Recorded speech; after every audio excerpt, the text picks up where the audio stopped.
right, what's going on, you guys? Nick here with Nick Strength and Power. I've got a couple of interesting stories for you guys today. The first story that I've got for you guys today, the latest physique update from Samson Dauda. And we are now under 10 weeks out from the 2025 Arnold Classic in Columbus, Ohio, where Samson will be looking to reclaim his Arnold Classic title after being defeated by Hadi Chupin at this year's Arnold Classic 2024. And Samson looks absolutely crazy here, mostly just showing off his legs. And again, when we see updates from Samson, I think the main impressive thing about these updates is not only how he looks in the updates, but you got to take this with context. The fact that he's weighing over 320 pounds, and when you look at him showing off like the crazy separation that he has in his quads, you got to keep that context of how much he's weighing in mind. That's really what makes him so impressive, is just the sheer size of him, but still the detail, and then also maintaining his aesthetics is just... I saw a comment that said he's in a league of his own, and I think that really sums it up the best. Samson is he's just different. You really just don't see anybody else carrying that size, that amount of weight, that amount of muscle, and just having the detail in the physique that Samson has. And I'd say it's pretty safe to say that most people right now have Samson as their favorite to win the Arnold in 2025.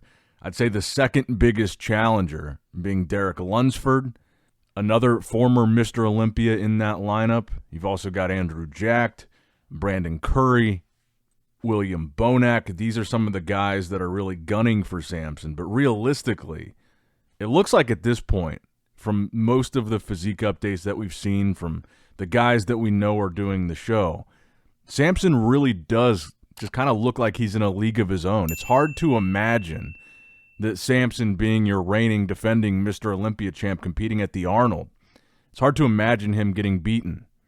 With the absence of Hadi, with the absence of Nick, it really does feel like Derek is the only guy that's standing in Samson's way from winning this thing. But let me know what you guys think in the comments down below about this latest update from Samson, and also comment your Arnold Classic predictions in the comments down below.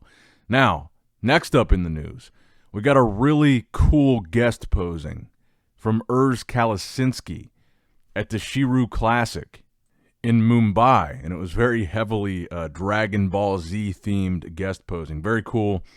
And as always, a very entertaining guest posing from But what really stood out to me about this guest posing, and what always stands out to me with in the off season, is the sheer size of He looks really big in this guest posing, undeniably so.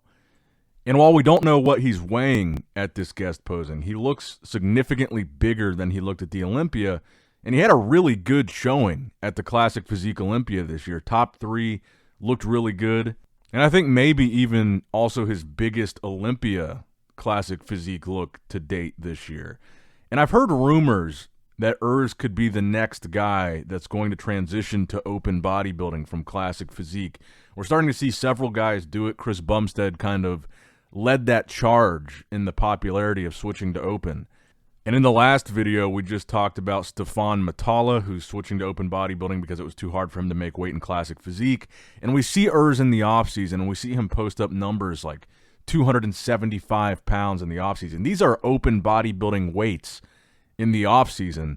And when he posts updates like that, and like in this guest posing as well, he's really lean too. It's not like he gets big and bloated and fat at 275. He still is like very vascular, ripped, a lot of detail, separation, and he's probably close to that at this guest posing too.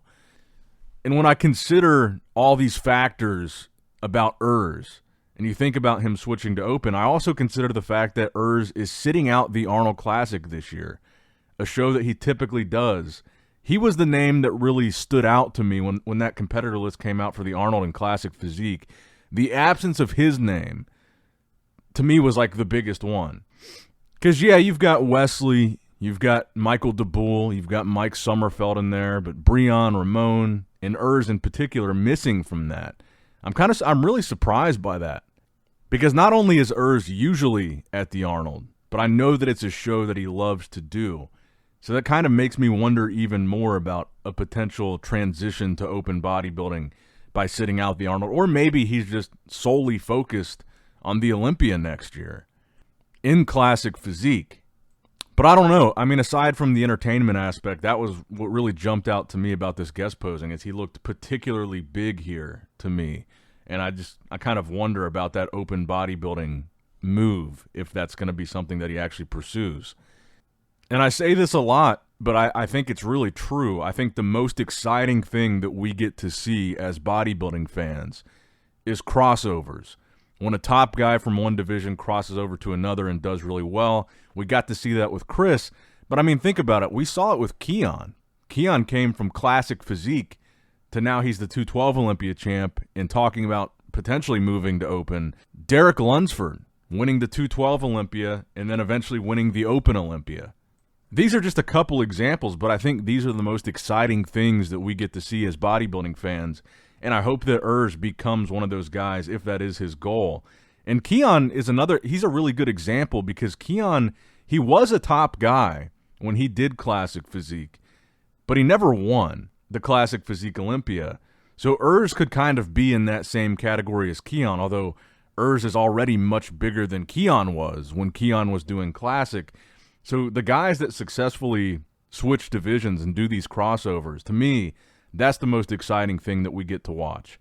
Because sometimes we see these guys and we can recognize that they're great. They've got a great physique. They're very genetically gifted, or they're very hard workers, or whatever the case may be.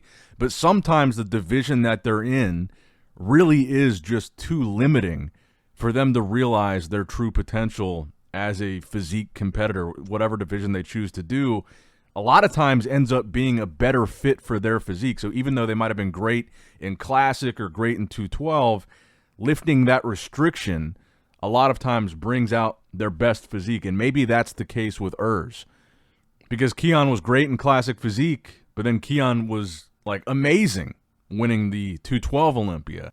And Derek was great in 212, but then he blew our minds at his open Olympia debut. And Chris Bumstead, arguably the greatest classic physique competitor of all time, even though it's kind of a new division, he's the GOAT. Lots of people, including Jay Cutler, even said that the best version of Chris ever was him in open bodybuilding. So the weight-restricted divisions, I think, are good, and I think they're very entertaining to watch, but there are some guys that they perform best without that restriction. And that's why, in a lot of cases, I view the multiple divisions as stepping stones, because we see it a lot where a guy might start in men's physique even and jump to classic or 212, and then jump to open eventually. It kind of is a stepping stone system, particularly with like the top talented guys. Logan Franklin, I think, is a good example of men's physique to classic and then realized his true potential in classic physique. But let me know what you guys think in the comments down below. What do you think about how Urs looks in this guest posing? And what do you think about this kind of discourse about the potential of Urs moving to open bodybuilding? And maybe some of you guys disagree entirely. I know a lot of people like to see guys just stay in their division and just be great in that division, and you don't like the crossover. So if you disagree, let me know in the comments below. Now, next up in the news, speaking of the Arnold Classic, there is another former Mr. Olympia in that lineup, and that is Brandon Curry. Now, admittedly, he didn't have the best showing at this year's Mr. Olympia. He was 9th place, so a lot of these top guys that you're seeing in the Arnold lineup, Brandon was pretty well behind a lot of them at the Olympia. But he does say, and I found this interesting, he put up a post confirming his Arnold Classic entry, but also within that caption, he highlights a very interesting point where he says, I will be keeping this prep domestic to be able to spend more time with my wife and kids, and I will not be preparing in Kuwait. So a very different prep for Brandon this time around for the Arnold Classic. He says, though I appreciate all the previous support and assistance from Bader Budai, Coach Abdullah, and he goes on, I'll be under the guidance of Coach Justin Harris for this Arnold prep. So far, I've settled into a good routine here at home, and the prep is going well. Looking forward to seeing all who attend the 2025 Arnold Classic. So Brandon does highlight in this caption that the main inspiration for him not prepping in Kuwait was to spend more time with his family, which I'm sure is true. But I do wonder if, in part, it's because of his Olympia appearance. The package that he brought, the placing that he got, it really didn't go his way at the Olympia. And I wonder if he, part of this decision was to try something different this time to see if he gets a different result, a better result here at the Arnold. So my question for you guys is, where do you have Brandon in your Arnold predictions? And do you think this difference in coaching and this difference in his prep will be a positive difference and make him more of a factor here at the Arnold? And I guess even on top of that, do you think he's got a chance of winning the Arnold? Now, next up in the news, I saw this post by Elliot Dermond, and he's the guy that we talked about maybe a couple weeks ago, where he was the guy that everybody was looking forward to watching compete at nationals. He's a young, up-and-coming bodybuilder. A lot of people think he's going to be the next big thing, or thought he was going into the nationals.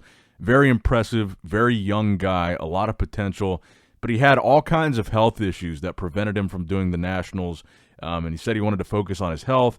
And he talked about in his post about the health issues how he does attribute it to the bodybuilding lifestyle, or at least a chunk of it to the drug use and just the bodybuilding lifestyle in general. So I was a little, I guess, disappointed to see this post where he posted 2 physique updates. He looks good, he looks freaky, all that good stuff. But he says road to 300 pounds.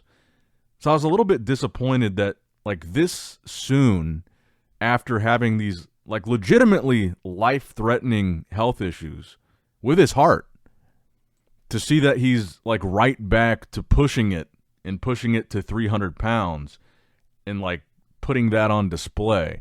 Because I was really impressed with the post that he made about the health issues, and he said he wanted to be transparent and let people know, there is a risk to this lifestyle. But then to go into a post like this and say, yeah, I just had these massive health issues, now I'm pushing for 300 pounds. I was a little bit disappointed by the message that kind of sends.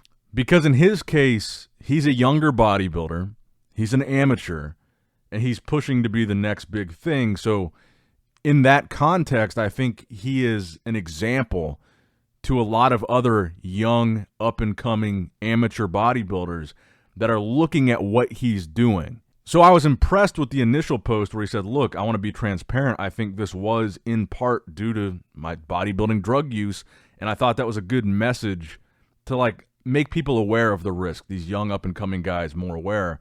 But then to see this, the same young guys are viewing this like, oh, he's pushing through these medical issues, and he's continuing to push to 300 pounds. I mean, they're probably thinking, what a beast. I don't know. Bodybuilding is a tricky thing to be a fan of, because we like to see big, freaky guys. We like to see guys that really push the limit and really just impress us on stage. But at the same time, there's such a cost to us getting to see that. And I think Elliot is kind of a good example of that. Just had life-threatening health issues, hospitalized, but then, weeks later still pushing to be a 300-pound freak. I don't know. I just don't feel great about it. And I feel like he's, not only the message that he's sending, but I don't want to see anything happen to the guy. God forbid he passes away.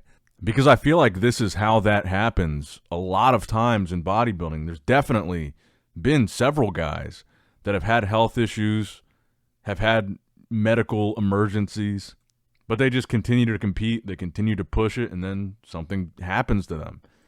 And I don't want to see that happen to Elliot. But I do think it's an important message, and I think it's an important thing to talk about, especially on a channel about bodybuilding, is that from a fan perspective, there is a cost to us watching freaks and mass monsters on stage. And for the competitor, there is a cost to be that guy. But let me know what you guys think in the comments down below. Now, the final story that I have for you guys today, another physique update from Mike Sommerfeld posing with Jay Cutler in this video. Also less than 10 weeks out from the 2025 Arnold Classic. I would say he's probably the favorite to win over Wesley. Top 2 placing at the Olympia, right behind Chris Bumstead, even had a vote for first.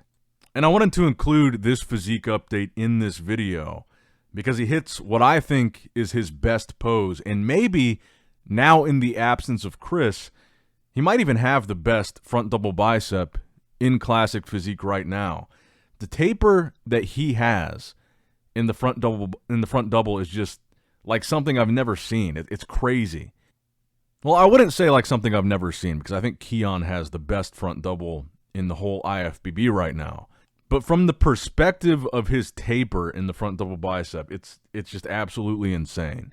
And I think he's going to be a very difficult challenge for Wesley to overcome when it comes to Wesley trying to defend his title at the Arnold. Mike is looking pretty impressive, and it's gonna be a tough one for Wesley. But that's going to wrap it up for the video today, guys. I hope you did, in fact, enjoy it. Make sure you like the video, subscribe to the channel, click that bell notification icon if you have not already. And as always, I love you guys, appreciate you guys. Nick Strength and Power, signing out. All right, guys, don't forget to click that like button and subscribe to this channel if you enjoy the content. Also, check out my Instagram at NickStrengthPower. My Facebook page, which is simply Nick Strength and Power. My secondary YouTube channel, Nick Strength and Vlogs, for vlogs and bonus content that you will not see on this channel. And consider subscribing to my third YouTube channel, Nick Strength and Pokemon, which is all things Pokemon and trading card games, completely unrelated to this channel. So if you're into that, give that one a look. And all links to merchandise and social media will be in the description box below. If you guys want a Nick Strength and Power t-shirt, that will be in the Shopify link below. Have a great day.